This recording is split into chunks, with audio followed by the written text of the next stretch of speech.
President Zardari condemns water weaponization by India, saying keeping the Indus Water Treaty in abeyance unilaterally is a threat to Pakistan.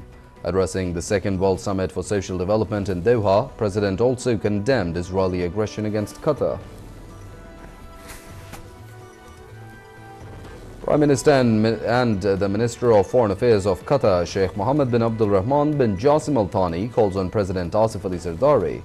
Matters related to bilateral relations, trade and investment opportunities were discussed during the meeting.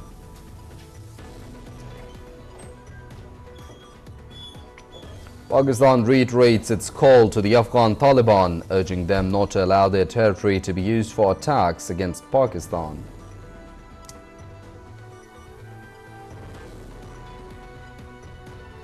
New York City voters are heading to the polls in a three-way mayoral race, with Democrat Zohran Mamdani leading the polls. If elected, Mamdani would become the city's first Muslim mayor.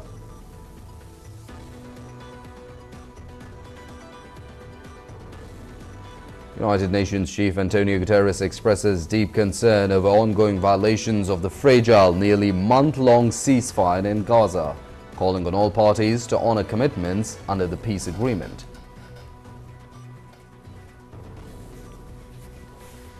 The United States seeks UN backing for a two-year international security force in Gaza, aiming to deploy troops by January.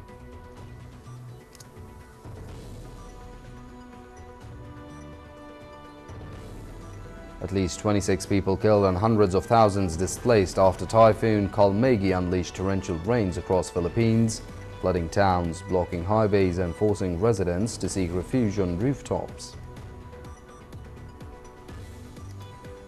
Minister for Climate Change Musaddiq Malik says the biggest polluters gather biggest share in green financing, and vulnerable countries like Pakistan fend for themselves. He was addressing the Sustainable Development Conference in Islamabad. Pakistan and Iran signed MOUs to boost media cooperation. Iranian Ambassador Reza Amiri Moghaddam says ties entering a stronger phase and lauded Prime Minister Shehbaz Sharif's support and Pakistan's stance against Zionist aggression. Security forces eliminate 4 Indian-sponsored terrorists of Fitna al-Khawarij during an intelligence-based operation in Kalat district of Balochistan. President Zardari and Prime Minister Sharif lauded the security forces for the successful operation in Kalat.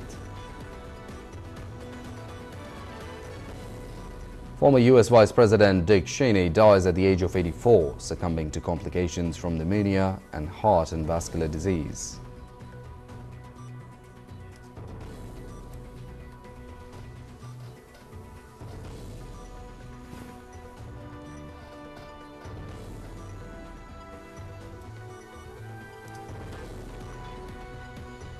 The AFC President Sheikh Salman bin Ibrahim Al Khalifa arrives in Pakistan as a state guest to meet civil and military leaders and promote football infrastructure and youth sports.